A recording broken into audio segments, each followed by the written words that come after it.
As you are aware that ISIS had actually grown in Levant area, which is Iraq and Syria, and the world really got together to fight them. And eventually, the Americans claimed that they have been decimated, or at least they said even eliminated.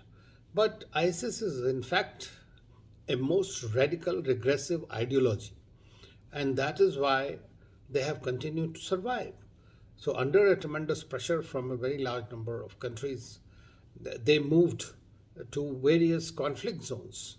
And the conflict zones, be it in Libya, be it in Syria, or be it in Afghanistan, and also in concert with several other organizations. Even though they might have some fundamental differences with Al Qaeda, with other similar organizations, but at the end of the day, they wanted to create an Islamic emirate all over the world. And that has been Islamic world especially, and that has been their quest. And so they have found the Khorasan province and some other parts special. That's why they are called now ISIS Khorasan province KP.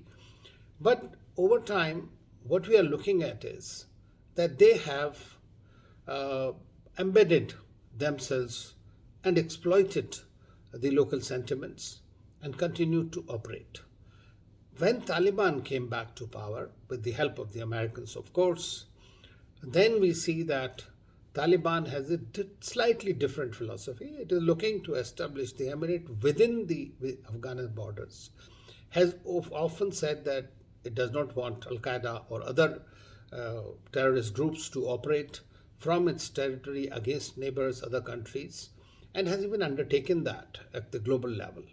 But we are looking at this continues to happen. Taliban is also helpless. There have been intra-group fightings between the ISKP and Taliban, Al Qaeda, and Taliban, Al Qaeda.